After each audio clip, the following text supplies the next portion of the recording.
बच्चों, मूल्यों के सिद्धांत में हमने मूल्यों का अर्थ, मूल्यों की विशेषताएं और मूल्यों का जो सोपान थे, मूल्यों का वर्गीकरण, इन सबको तो जान लिया है। अब अंत में हम आज समझते हैं मूल्यों के महत्व के बारे में और गैर मूल्य क्या होते हैं, इन्हें समझते हैं। तो मूल्यों के महत्व के उल्लेख करते हुए मुखर्जी कहते हैं कि सामाजिक विज्ञानों के लिए मूल्यों का वही महत्व है जो भौतिक शास्त्र के लिए गति और गुरुत्वाकर्षण का, और शरीर विज्ञान के लिए पाचन क्रिया और रक्त संचार का। किंतु गति, गुरुत्वाकर्षण और रक्त संचार को तो प्राकृतिक घटनाओं से पृथक करके मापा जा सकता है, एक निश्चित सूत्र द्वारा अभिव्यक्त भी किया जा सकता है, लेकिन मूल्यों को जीवन, बुद्धि और समाज से पृथक नहीं किया जा सकता। मानव की आधारभूत इच्छाओं और आवश्यकताओं की संतुष्टि करने में मूल्यों का महत्वपूर्ण स्थान है। डॉक्टर मुखर्जी का यह भी मत है कि कोई समाज यदि अपने अस्तित्व को बनाए रखना चाहता है तो उसे व्यक्तित्व के सर्वोच्च मूल्यों की नियमित रूप से पूर्ति करनी चाहिए। मानव समाज व मानव कल्याण के लिए मूल्यों का पालन और संरक्षण बहुत जरूरी है, आवश्यक है। मूल्य सामूहिक समाज में एकता और संगठन का नियंत्रण बनाए रखते हैं, यानी ये समाज में जो है एकता को भी स्थापित करते हैं, संगठन को भी बनाते हैं और समाज पर नियंत्रण भी रखते हैं। मूल्यों के अभाव में समाज आदिकालीन बर्बर स्तर पर पहुंच जाएगा। उच्च और उच्च स्तर के मूल्य ही सभ्य और सुसंस्कृत समाज की पहचान है। मूल्यों के बिना मानव का जीवन जो है वो पशु समान हो जाएगा। तो मूल्यों का महत्व क्या है ना, इन्हें मुखर्जी ने इस प्रकार समझाया है। समाज में एकरूपता उत्पन्न करने के लिए मूल्य आवश्यक हैं। सामाजिक मूल्य सामाजिक संबंधों और व्यवहारों में एकरूपता उत्पन्न करते हैं। सभी व्यक्ति समाज में प्रचलित मूल्यों के अनुसार ही आचरण करते हैं। इसके परिणाम स्वरूप सभी के व्यवहारों में समानता उत्पन्न होती है। दूसरी जो बात है वो व्यक्ति के महत्व के लिए है। सामाजिक मूल्यों का व्यक्ति के व्यक्तित्व जीवन से भी घनिष्ठ संबंध है। सामाजिक मूल्य सारे समूह और समाज की देन होते हैं। सामाजिकरण द्वारा व्यक्ति इन सामाजिक मूल्यों को आत्मसात करता है और अपने व्यवहार, आचरण और जीवन को उसके अनुरूप ढालने का प्रयत्न करता है, और इसका परिणाम यह होता है कि सामाजिक परिस्थितियों से अनुकूलन सरलता से वह कर लेता है ना, और अन्य जो सदस्य हैं उनमें भी एकरूपता स्थापित कर लेता है। तो मूल्य व्यक्ति के जीवन को अर्थपूर्ण बनाते हैं। ये व्यक्तित्व के निर्माण और संगठन में भी महत्वपूर्ण भूमिका निभाते हैं।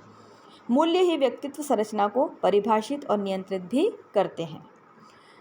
फिर जो और इसका महत्व है वो है सामाजिक संगठन और एकीकरण के लिए भी मूल्य बहुत जरूरी है। सामाजिक मूल्य समाज में एक विशिष्ट प्रकार के स्वीकृत और प्रतिमानित व्यवहारों को जन्म देते हैं। समूह के सदस्यों से यह अपेक्षा की जाती है कि वे इन प्रतिमानित व्यवहारों के अनुरूप आचरण करें ताकि समाज में संगठन और एकीकरण बना रहे। समान आदर्शों, व्यवहारों और मूल्यों को स्वीकार करने के कारण आत्मीयता और सामुदायिकता की भावना जो है विकास होता है।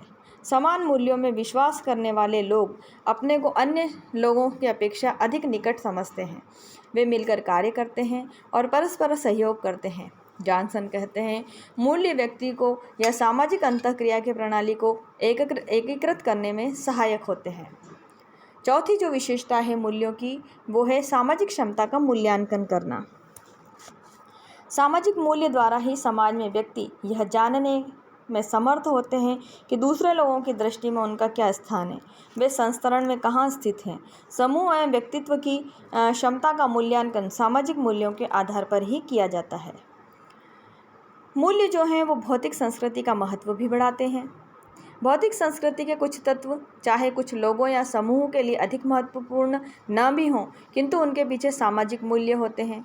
इसलिए लोग उन वस्तुओं को रखने में रुचि रखते हैं, जैसे कि टेलीविज़न है, कार है, मोबाइल फ़ोन है, टेलीफोन है ना। ये उपयोगी न होने पर भी वो इन्हें इसलिए रखना चाहते हैं कि इनसे उनकी सामाजिक प्रतिष्ठा में वृद्धि होती है, क्योंकि सामाजिक मूल्य इन वस्तुओं को उपयोगी और प्रतिष्ठा सूचक मानते हैं। समाज के आदर्श, विचारों और व्यवहारों के प्रतीक भी सामाजिक मूल्य होते हैं। सामाजिक मूल्यों में आदर्श निहित होता है। सामाजिक मूल्यों को सामाजिक स्वीकृति और मान्यता प्राप्त होती है। यही कारण है कि सामाजिक मूल्यों को उस समाज के आदर्श विचारों और व्यवहारों का प्रतीक माना जाता है। ये लोगों के विचारों और व्यवहारों को निश्चित और निर्धारित भी करते हैं।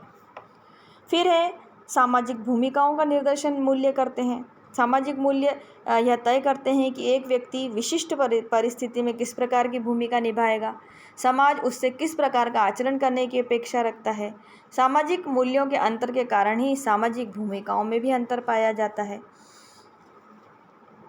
भारत में पति पत्नी की भूमिका अमेरिका या इंग्लैंड में पति पत्नी की भूमिका से भिन्न है, क्योंकि इन दोनों देशों में मूल्य व्यवस्था में ही अंतर है और ये मूल्य ही भूमिका निर्वाह का निर्देशन करते हैं।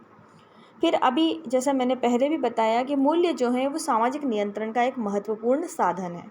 तो सामाजिक नियंत्रण में भी मूल्यों का बहुत अधिक महत्व है। सामाजिक मूल्य सामाजिक नियंत्रण के सशक्त साधन है। ये व्यक्ति और समूह पर एक निश्चित प्रकार या व्यवहार करने या न करने के लिए दबाव डालते हैं। समाज द्वारा मूल्यों के विपरीत आचरण करने वालों के लिए दंड और मूल्यों के अनुरूप आचरण करने वालों के लिए पुरस्कार की व्यवस्था की जाती है। इस प्रकार सामाजिक मूल्य सामाजिक नियंत्रण की दृष्टि से महत्वपूर्ण भूमिका निभाते हैं।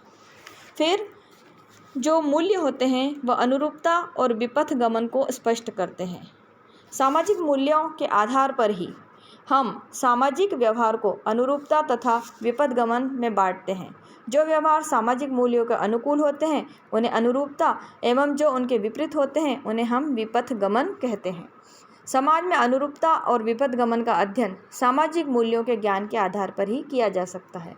इन्हीं के आधार पर हम अपराध की व्याख्या भी करते हैं।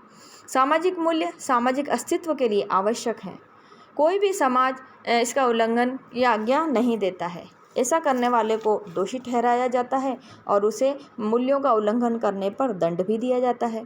इस प्रकार सामाजिक विघटन को रोकने, सामाजिक व्यवस्था को बनाए रखने और उनके सामाजिक व्यवस्था का पुनः निर्माण के लिए सामाजिक मूल्य अति आवश्यक हैं। व्यक्ति, समाज और मूल्यों के बीच पाए जाने वाले संबंध को दर्शाने के लिए मुखर्जी ने दीपक की बत्ती, तेल और ज्योति का उदाहरण दिया है। आप समाज को तेल कहते हैं, व्यक्ति को बाती कहते हैं और मूल्यों को ज्योति की संज्ञा देते हैं।